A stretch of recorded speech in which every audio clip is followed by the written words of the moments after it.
Dr. Clemens, good morning, or I guess good evening in Hungary. I assume that's where you're at today.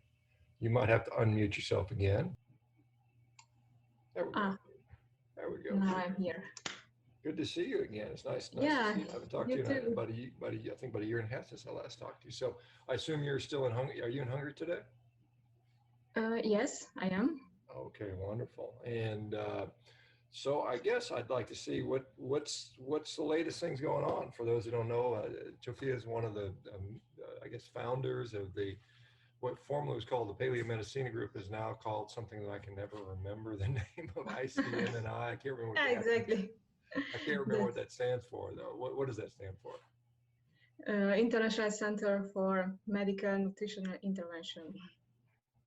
Okay, perfect. Well, how are things with you today? I'm sorry? How are things with you today? Great, thank you for the question. Busy as usual. Good that you're busy. So can you give us an update on what you guys have been up to lately? If you got any new changes in what's been going on with the group that you work at? Yeah, we are always involved. We have patients. That's the center part of what we are doing. And we are also involved in doing research, and we are involved in publishing too. That is starting to become a fight rather than just a publication itself or doing research itself. So that's a big part of what we are doing, what we are involved in.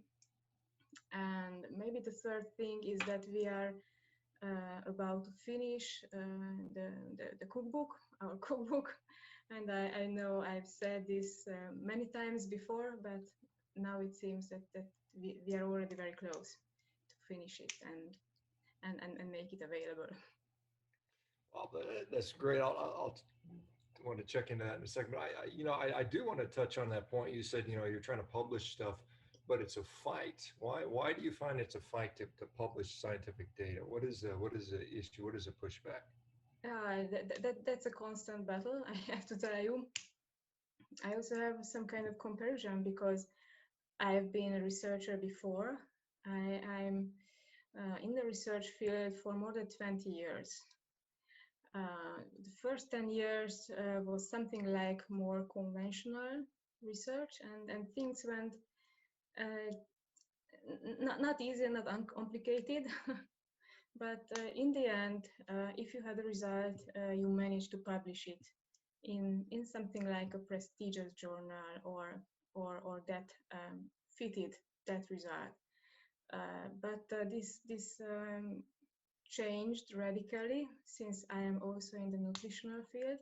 For the last 10 years, I am almost entirely in the nutrition field alone. And we have results, we have case studies, we have group studies, we have so much to publish, and there is a major pushback wherever you go. So it seems that there are barriers everywhere you go, and it is simply impossible to break through these barriers, whatever we are speaking of. So the thing is that we managed to publish, but so far what we have published, we published in small, almost invisible journals that doesn't reach, the general circulation. So the results do not go through, remain almost invisible, and you do not get the reward. And then there is now a story going on because we have a patient with glioblastoma. For those who are not too familiar, this is one of, if not the most deadliest form of brain cancer, causes tremendous amount of suffering and ultimately results in death in an average of 6 months. And we have a case, actually we have quite many glioblastoma patients, but we have a case that was summarized in a case study, and we have been struggling for more than 1.5 years to get it published, and so this is the fight part that I was speaking of, and it seems that they are not gonna publish it, or not willing to publish it, and do not take it seriously. There may be some other conflicts of interest being involved, and we have gone through different stages.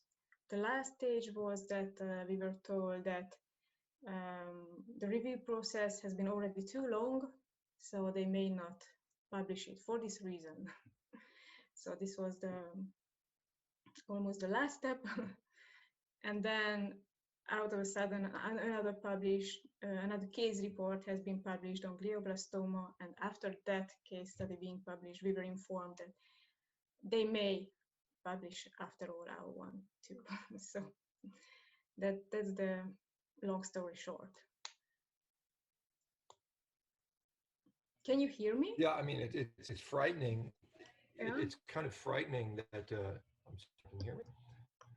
I said it's kind of frightening to see almost a level of manipulation of what we're allowed to see and talk about, even within the, because people say there's no science about this, and when you attempt to publish the science, they don't let you publish it, or they make it difficult to publish, which is really, Yeah, exactly. and almost terrifying to think about that. It is terrifying. There's just a yeah, it is terrifying because it is also about the patients who are not getting the backing of what they are doing, because they need to keep the oncologist in the loop, and the oncologist questioning what you are doing. This is unscientific. There is no publication. This is what will kill you, what you are doing, and there is nothing that they can provide to prove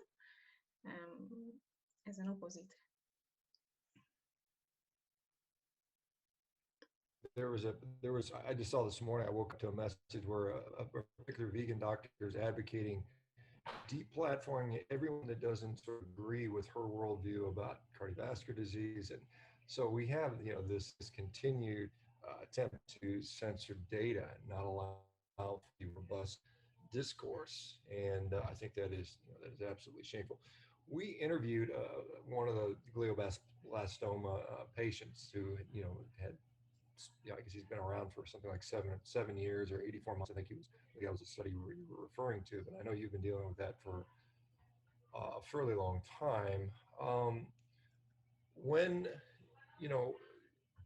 the focus of your center has been taking care of some very sick people, that many people have failed conventional therapy or don't have much hope from conventional therapy. For some of these cancers are just, the prognosis is awful, and I know you guys treat a wealth of different conditions, but what are you finding your success rates compared to, say, standard of care tend to be for selected conditions? It is no question that the outcome is superior for our cases, only because of standard medicine is regarding these diseases uncurable.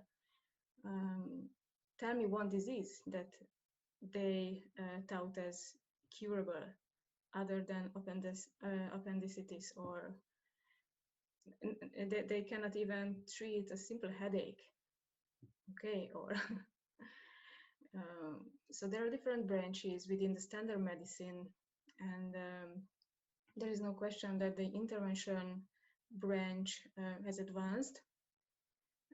If you get a heart attack, you will be saved almost for sure. Almost all countries in the world now, because this is a branch that really advanced. But all other fields really stuck at a very ineffective stage. Speaking of cancer, any type of cancer basically, or speaking of Crohn's disease, type 1 diabetes, these diseases are just not treatable. They may sustain a certain condition, for example, Crohn's disease, but for those diseases that are progressive, you cannot do anything against this progression. And when it comes to treatments, for example, chemotherapy or radiotherapy. And when it comes to treatments that are called to be the standard of care or the best available treatment, and they call it to be effective, they do not tell patients the whole truth, because what they mean by being effective may only mean a few added months full of suffering side effects of the chemotherapy, but not a meaningful prolongation of their life. And as opposed to this, actually what we can provide to cancer patients is to stabilize their condition without any of those horrible side effects that chemotherapy or radiotherapy or even biological therapies are providing. And this is the minimum that they can achieve, stabilizing their disease. And there are certain forms of cancer that may regress, and the other ones are just remain stable. And if your cancer remains stable, it means that you may stay alive, which is a huge achievement.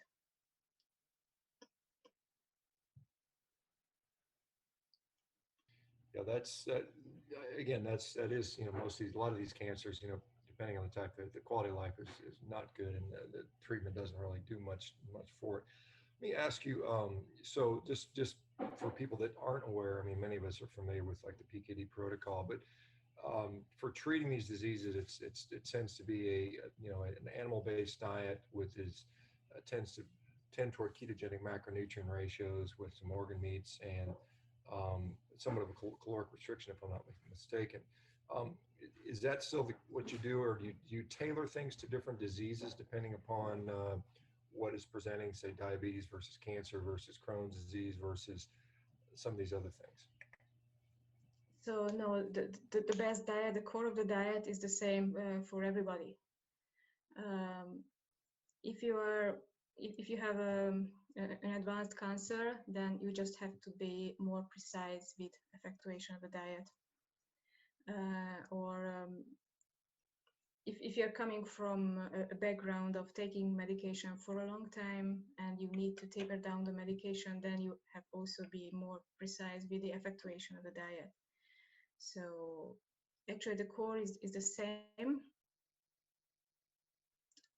It is the effectuation of the diet that require help from us towards the patient, because it is really a simple diet, but there are quite many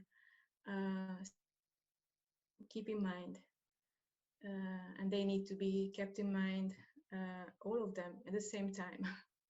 Otherwise things may derail, and then, for example, tapering, the process of tapering down the medication will not be as safe as otherwise. Yeah, so I mean, so if somebody is on a lot of medications, the classic case we see, somebody is on a lot of diabetic medications, say insulin or maybe some antidepressants and things like that. Do you find that you have to sort of slowly introduce the diet in order to not cause them to have too many side effects from medication, or what do you mean by effectuating the diet precisely? So the thing is that the two should be brought into synchrony, because it is depending on the willingness of the patient to start the diet immediately. And if the patient is willing to start the diet immediately, then there should be an immediate match with the medication. Otherwise, there may be a mismatch, and that can result in symptoms that the patient may not otherwise have or had in the past. And then the patient may think that this is a side effect of PKD or something else. So just give you a very simple example. When speaking of type 1 diabetes, it is impossible to advise such a patient only on the diet. You have to give the advice on the insulin and how to match the two. Otherwise, there will be a mismatch. And the same goes for many other therapies. The aim is to taper down the medications, because medications are really not helpful, maybe causing problems, may mess up the intestinal permeability, and then that is resulting in further problems. So the aim is to taper down, but you cannot taper down all the medications. There is a specific order you have to follow, and this should all.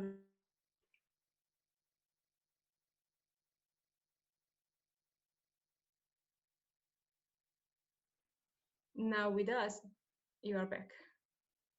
Are you back? I'm back. Yeah, I've got some. Okay.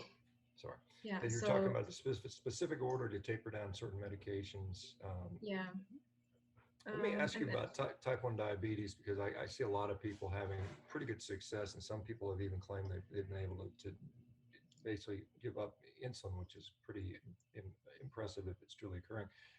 Do you find that, I mean, because insulin, is typically injected, there's a nasal form, there's some other ways, but typically it's an injection. So does that have an impact on gastric permeability, or how does insulin, I mean, is insulin a problem for people that are type 1 diabetics? so we need to dissect this, and because there are different rules applied to newly diagnosed patients and those with long-standing type 1 diabetes.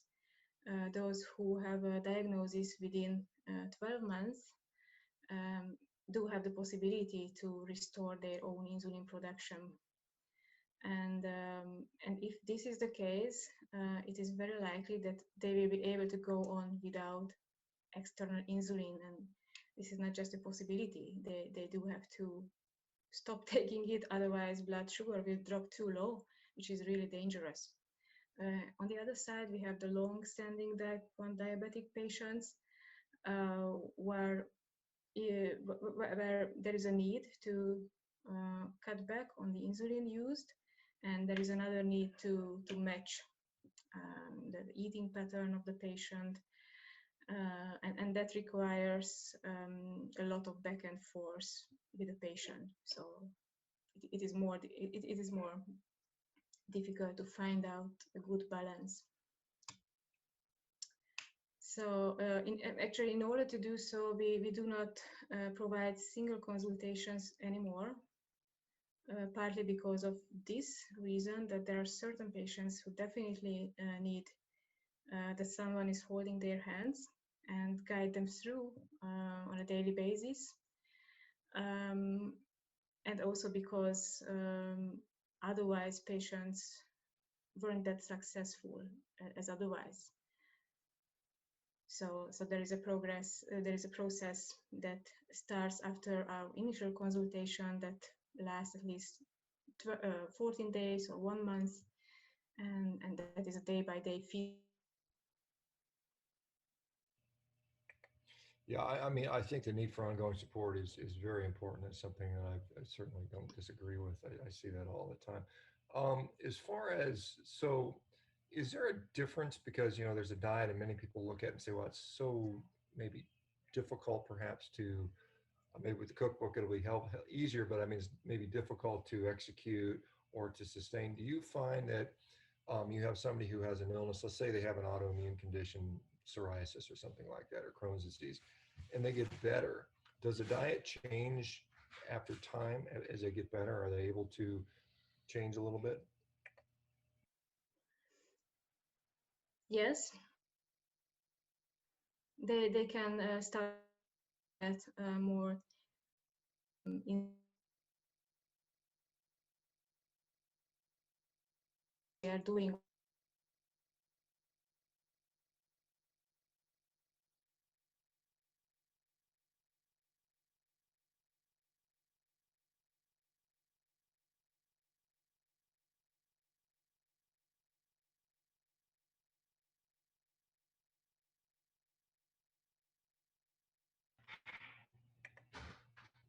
See, I don't know if I'm frozen or if Dr. Clemens is frozen. Can you guys, I don't know if anybody else knows. So. Okay, she's frozen. Okay, so I don't know if Dr. Clemens, you're frozen. Sorry guys. I'm not sure if her connection is unstable. Maybe she'll pop back in.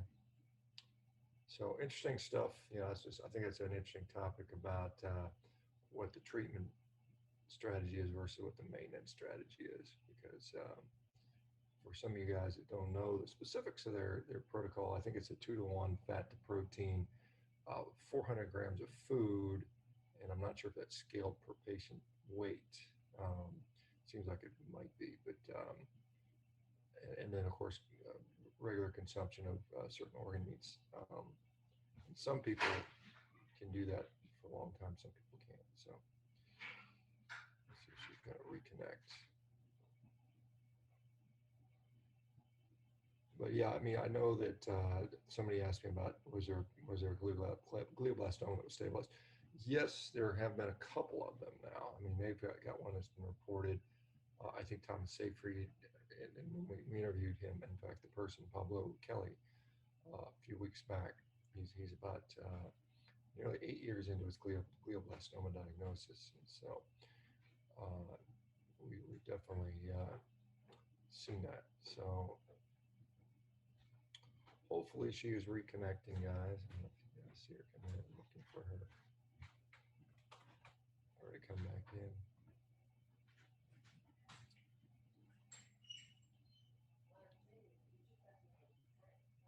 But anyway, what I'll do with this intermission here, if you guys want to ask a question in the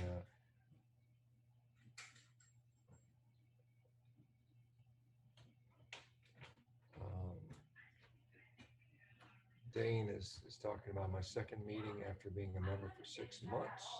I'm glad you finally decided to jump in. And then I really want to do this fasting diet. Need help staying disciplined. Well, this is a good place to help with that, Dane. So.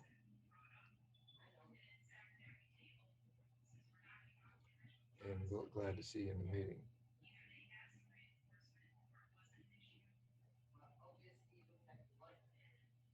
Yeah, unfortunately, sometimes a connection I've done. It's sometimes hard to get connection, maybe in Hungary or something. The internet is in there. What I'm going to do is just, I'm not sure. Maybe she will run up to reconnect. I'm going to unmute everybody, and then we can just have a regular chat. And then I think I'm going to unmute everybody.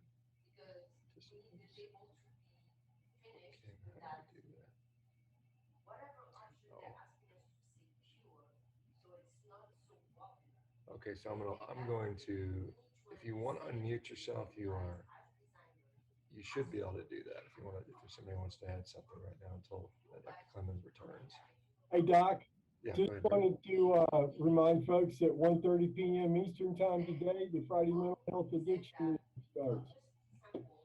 1:30 Eastern, so that's 10:30 Pacific. So Friday mental health meeting, awesome. And you guys, that's mental health, emotional health, and addiction meeting. Yeah, for some of you guys, it's been a very powerful meeting, and hopefully we get good attendance there. We have it, and for you guys that are new, we have a number of those.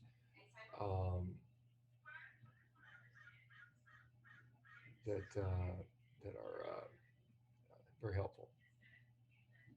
And we've got somebody in here. We got F/A first meeting following PKD since 2020. Well, thank you for showing up, and hopefully Dr. Clemens gets back in here. Holly's heading out to Colorado. Awesome. Yeah, hopefully you guys did okay without me here yesterday. I was on a plane yesterday morning. Sorry about that. I had to fly out to our Seattle location we're just trying to get ready for moving, and we were trying to get somebody out there that can help us with some stuff, so we had to meet them up there. But anyway, does anyone know why the calorie recommendation is so low? Again, I think that's what they've found that works. I've asked her about that before, because I think it can be, relatively low calories, something like 1,200 calories or so, which to me would be very low. I lose weight for sure. I mean, not weight that I wanted to lose when I did something like that. And so, yeah, that's one of the things. But and that's why it may be, again, the intervention phase may be different than the maintenance phase. And I've asked her before about what she eats and what her one of the other members of the paleomedicine group, Chava eats, and they say they don't eat the PKD diet. Typically, they have a little more variety in themselves personally. So I think that's interesting to see.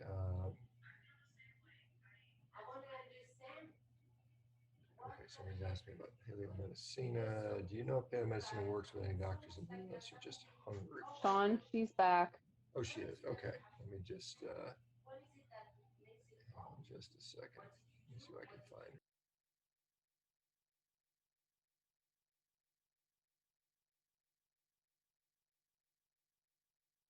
Dr. Clemens, you should be able to unmute yourself and join us again. And I'll ask everybody that's unmuted that's not. Okay, now I'm back. Okay, sorry about that. So Sorry. you were just talking about the treatment phase diet, and then is it changed when once person has undergone remission or cured or whatever? How that varies? Yes, so there are certain food items that you should never reintroduce if you have already come down with an autoimmune disease or cancer. These are obviously include milk, milk products, dairy, and legumes. So these are the big no's. And you are also not supposed to eat the other food items, including vegetable oils or oil seeds, sweeteners, table sugars.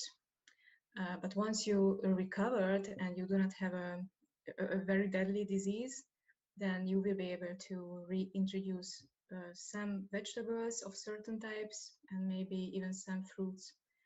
So far you can tolerate it. Okay, so this is a trial and error phase, and these food items will not add anything to your health, well-being, or recovery. These are just allowances for those who really want to do an allowance. But actually, most of the patients are not willing to add anything back.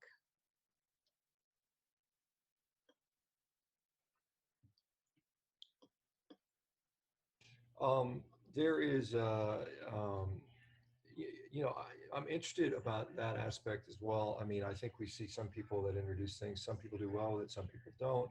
I think it's an interesting comment that they don't add any real value from a nutritional or a treatment standpoint. It may just be hedonistic, sort of. I want to eat some fruit. I feel like it, and therefore I'm going to do it. And maybe it doesn't cause problems. And I think that's probably a healthy way to look at that. Do you find that there is a difference that some people can do? You said a lot of people don't want to give it up because they feel so good, and I've seen that too. I'm just so happy just eating a meat-based diet, and I don't want to add anything, and my life has been so good. I mean, we've got people shaking their head in the background. Do you find that depends on any particular factors, the disease they were treating, the age of the person, the maybe some other variation, maybe some people would say ethnicity or blood type or any of those types of things make a difference?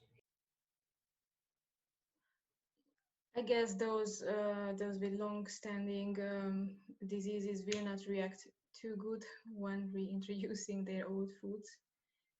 So they maybe they give it a try and then they drop it. Specifically, long-term vegetarians are really have hard time tolerating vegetables again or fruits again, and even a very small amount is causing problems for them. So life is solving their problems. I mean, a lot of people are not feeling the immediate negative effects, but if you feel the negative effect, this is specifically so for Crohn's patients. If you recover from a Crohn's disease, it can take a very long time before you can reintroduce vegetables and fruits without having immediate symptoms. So that is how life is teaching you, which is actually a good thing, because with other diseases, you may not have this immediate feedback. For example, if you have brain cancer and you eat vegetables, you may not feel an immediate effect. There may be other signs, actually. There may be other signs that can drive you.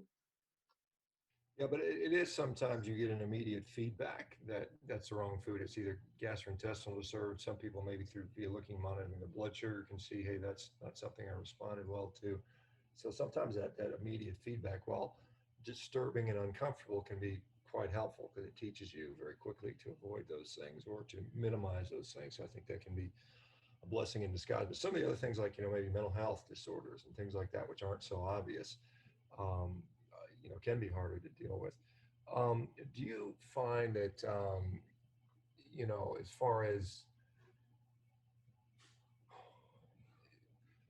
the community, so are you getting any, I know you're in Hungary, are you getting most of the patients you're seeing from local? Are they mostly from all over the world now? Where do you see most of your clients? Mostly all over the world, very international. In the first place, from the US, I have to tell you. Yeah, I can, I know sort of, we've had a lot of people that talked about that. Do you find that as far as, are there any people still trying to, within Hungary? I know you said you had a lot of physicians in Hungary that would come to you guys as patients after they've kind of exhausted their other things, or maybe they've sort of been sort of jaded by the medical practice, the conventional medicine practice. Are you finding any attempts to sort of close your guys' clinic in Hungary, or what's going on with that? What's the medical climate there in Hungary? Honestly, I do not see much change in the situation. I expected that there would be more change in such a time period, but the standard medical community is something that you cannot really change. Very conservative, and they just don't want to give up their positions. That is currently very comfortable for them. What I can see that there is an increase in the number of advisors that are coming from something like a half scientific background, which I do not regard a very good thing, because they are mixing and matching scientific and unscientific information, and the end result is not perfect. So the things do not move towards cleaning up things or things clarifying themselves. There is an increase in the interest of different dietary approaches, but these are kind of variations around the topic that you have to eat according to your metabolism, or you need to eat a balanced diet. We just do not have to eat refined sugars. So this is already a step back, I guess, as compared to where we could have been. When you say, because some people will be very upset by the fact you said that, eating certain vegetables might increase symptoms of brain cancer or whatever. Some people would just outright dismiss that as completely, utterly nonsense and unscientific. But what criteria do you make the statement that, hey, a certain vegetable might exacerbate some sort of disease process? What's going on there? Why do you think that might be happening? So vegetables may be very different in the harm that they are potentially doing, and we know which are the ones that are the most harmful, and these include the nightshades, these include the legumes and the oil seeds, and a few other exotic vegetables. And we just know from experience that the other ones are more benign, or maybe at least tolerable for some patients at some stage of their disease. We also know this from carrying out intestinal permeability tests, and we do have a basis for comparison. So, for example, those patients that have been eating a paleo diet that was containing large amounts of oil seeds like nuts, peanuts and so on, they have a high intestinal permeability, despite the fact that they are not eating a lot of other stuff. So they do not eat meat, they do not eat milk, dairy, sugar, and so on. And we also see so many dietary combinations, and we see if a patient is eating meat and fat and some vegetable, that may be still okay as regards intestinal permeability. It doesn't mean that there are no other symptoms, but it can be still normal by eating this.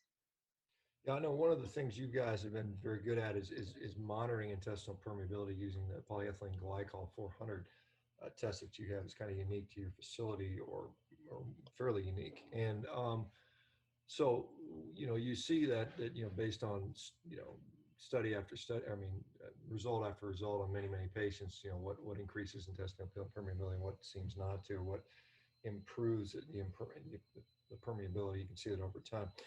Outside of intestinal permeability, because some people will say that, some things cause hyperglycemia, some things cause, there may be, I'll use the example of oxalate-induced nephropathy. What are the things that are going on outside of intestinal permeability? Because I want to touch on intestinal permeability. What other things could be potentially happening from some of these healthy vegetables that we are led to believe are super healthy for us? You mean what are the substances that induce an increase?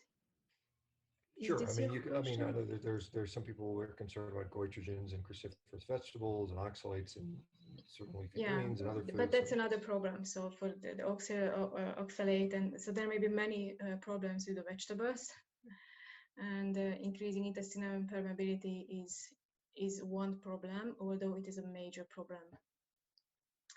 And we shouldn't forget about medications that do increase intestinal permeability, because many of them designed to increase intestinal permeability because they are containing compounds to induce intestinal permeability to enable higher availability of the medication. So taking medication is almost always prevents you from a full recovery. And the same thing goes for chemotherapy and radiotherapy. We did see that with these patients, intestinal permeability is elevated, and it can take a longer time before it goes back to normal, despite eating pure PKD and doing everything possible with a PKD.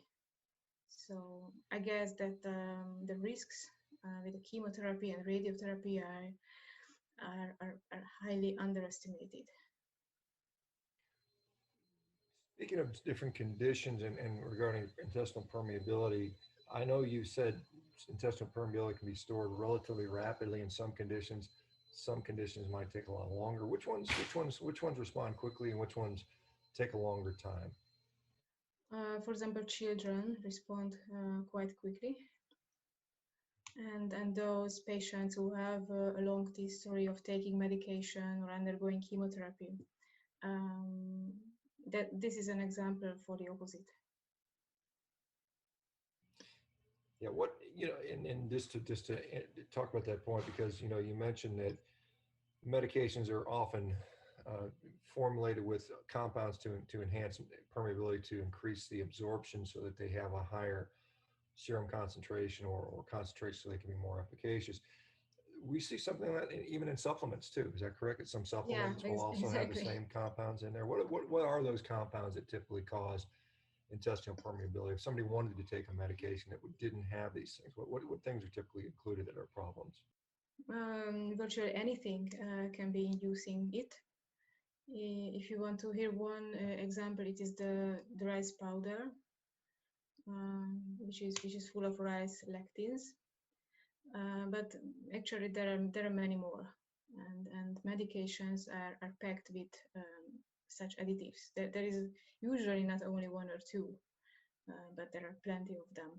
There is usually one active compound, and there may be 5 or even 10 additives that is in the filling or in the coating of a medication, and you cannot really know what is in a supplement that has been, fabricated in a cheap factory in China, or you cannot really know what you are putting into your body if you are taking a supplement. All right, let me just talk a little bit about so let's talk a little bit about the cookbook, because I think that's great to see a new thing. So what kind of things are, because I mean the Hungarian cuisine is probably a little different than the U.S. cuisine. What type of things are there? And I mean, I'm assuming it's in English, I would imagine. And so if I'm buying food in the United States, what kind of foods are going to be on that menu?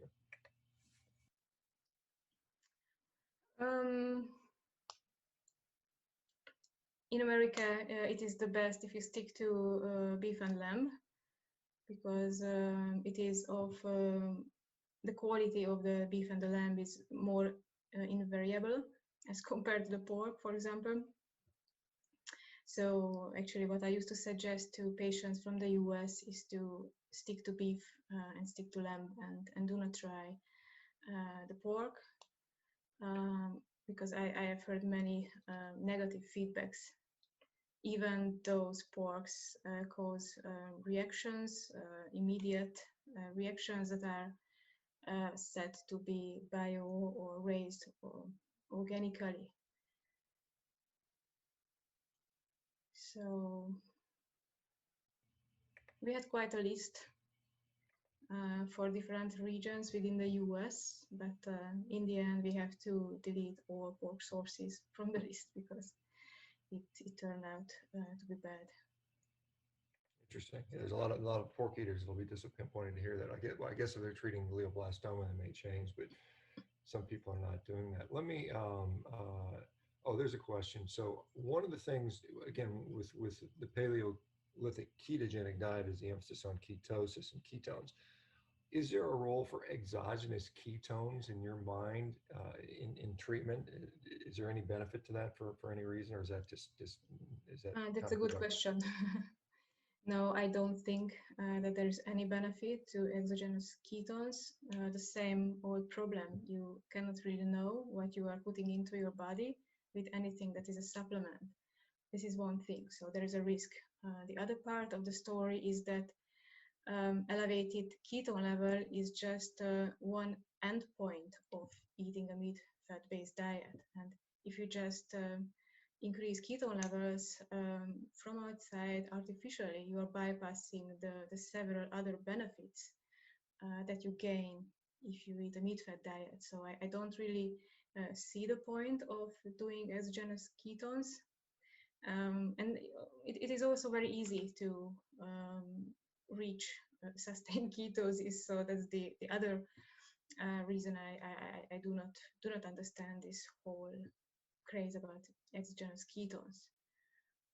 I guess this is about those people who are not willing to do the diet, the job. But I think that is a misleading concept. Yeah, I have not ever used exogenous ketones. I've never really advocated them. I think it's the same thing. It kind of misses the point. Let me ask you about, so I know you guys strive to hit a certain glucose ketone index, I believe, based on, what you're treating. Do you find that it requires constantly being in a state of ketosis to be effective, or is there some fluctuation that will occur? No, we do not use the glucose ketone index.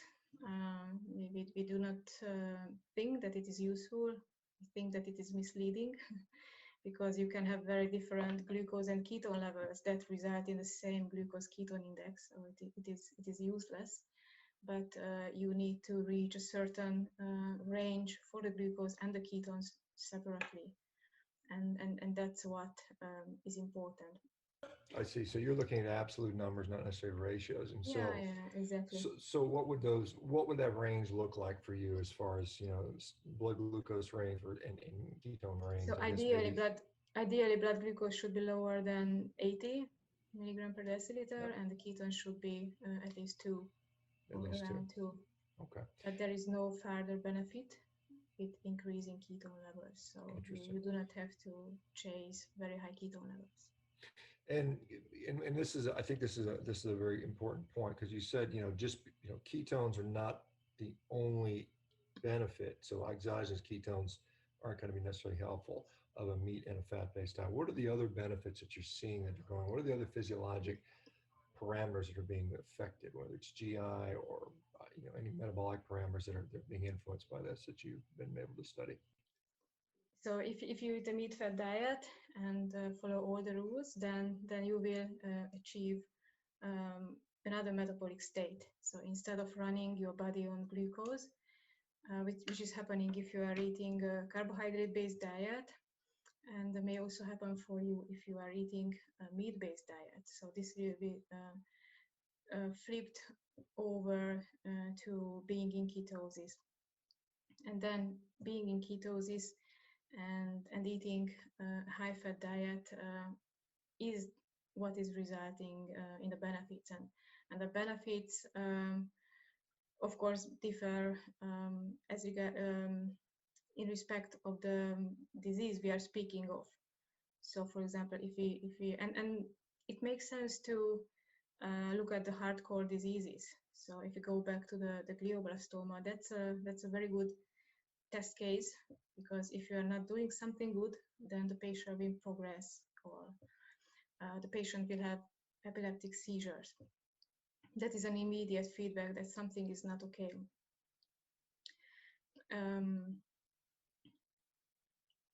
If you go back to the comparison with the two glioblastoma cases, that makes a huge difference, whether you are a glioblastoma patient that goes on with epileptic seizure, or you do not have epileptic seizure.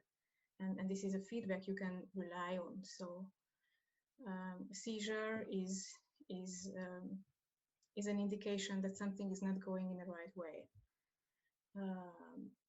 And this goes beyond just measuring glucose and ketones, because you may do a lot of things that are not good for you, even if you are in the target ranges for glucose and ketones. So there are many things to keep an eye on. And it can be minor things that can derail you from remaining stable.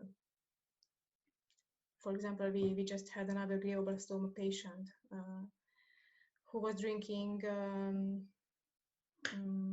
medicinal water, and that was likely the reason for not achieving a good blood work and going into a slight progression. And as a patient, you may not think of. Or the same thing with the supplement, the same thing with taking anti-epileptic medication. So I guess when it comes to weighing up different methods that you can see in the literature, it is obvious that any dietary intervention that is based on meat or ketogenic diet is superior as compared to the standard medicinal approach. But you do have to do the comparison between different dietary approaches or different protocols. And the best that you can achieve with a patient is to achieve progression freedom. And this is what we achieved with this glioblastoma patient. He is not just progression free. There has been a minor regression too in the last 2 MRI, which is even superior. And this patient doesn't have any seizures and also not taking anti-epileptic medication. So this is an indication that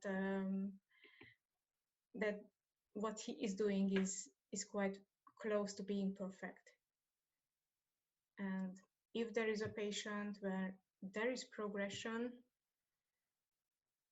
whatever scale or size, that is an indication that something is not perfect in the diet, despite the fact that somebody is in ketosis and doing a lot of efforts to recover. You have to be precise, and that's what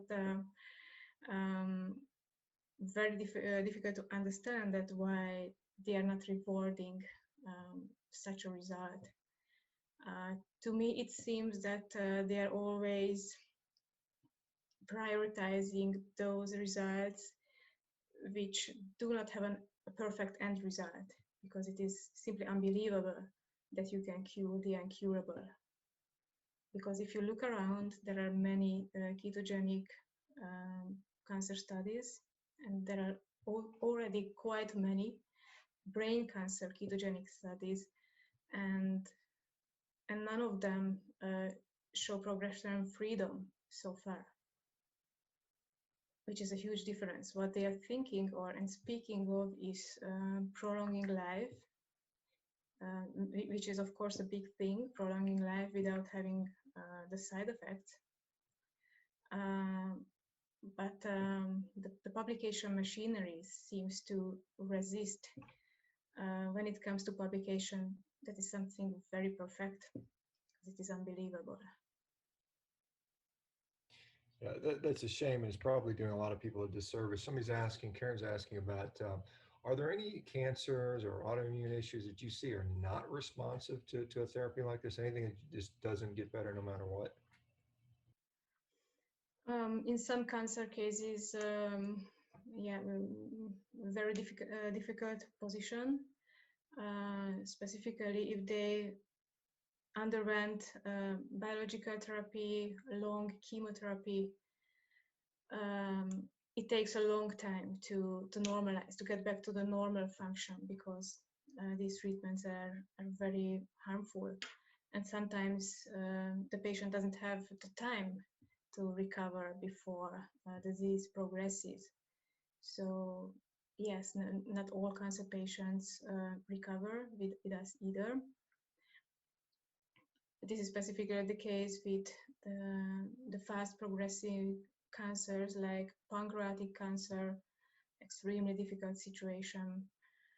But the glioblastoma is almost as difficult. You just have more feedback. What is coming up for you guys as far as, I mean, are you seeing, I don't know what the situation with pandemic, with COVID stuff in Hungary, are they opening things back up there? Are you plan on doing more lecturing and presenting in a live form, or how do you, to get this message out? It's a very important message. Good question. I think it is not related to COVID at this point. And we are not planning to organize on-site programs for patients, which we used to do before, because everything is just unpredictable for both sides. So we are not planning this, but yeah, we still receiving patients online. This is something that didn't change, because this is something that used to happen online. What's new about this is that we have developed an interactive platform. Through this, we can follow up patients more easily and in a more interactive way. That is helping us, that frees up a lot of time and enables quick communication and just being more effective. Yeah, other than this, we are about to finish the cookbook. And yeah, we are planning 1 or 2 other books, because what we think is that we will be moving away from trying to publish at mainstream journals, because we only suffer major time delays doing so. And this is also not the interest of the patient. So I think we will try to be independent from the publication machinery. Yeah, it's you know, I think I'm trying to remember the former editor-in-chief of the New England Journal of Medicine, Angela, and I can't remember her last name, but she basically was frustrated. She said it was so controlled by pharmaceutical companies that you know, she walked away as the publisher-in-chief of that particular journal. And so it is very much unfortunate the scientific I guess science in general has been hijacked by industry, and it's Exactly. It's tough to see, and it's tough to realize. But thanks for And doing. I know what you guys are doing is going against so much stuff, and thank you for doing that. I know it takes a lot of courage to be willing to do that. And I know you've had a lot of detractors and negative stuff, and but I think we've got a real opportunity to really make a difference. okay. Thank you, Shawn. I enjoyed. Yeah, so let folks know where they can go to find out more about the interactive platform, maybe the name of the book, just where to find you guys social media wise if they want to get in touch with you. You can look up our webpage, which is nutriintervention.com, and you can find me on Twitter under my name. Okay, we'll say hi to Chava and the rest, and I'm so looking forward to the day I get to go to Hungary and visit you guys at some point. You are welcome. Hopefully in the near future. Anyway, you guys have a great day. Have a great weekend. If I don't see you, otherwise I'll be back tomorrow. Okay. Bye, everybody. Thank you. Bye. Bye now. Bye. Have a nice day. Bye.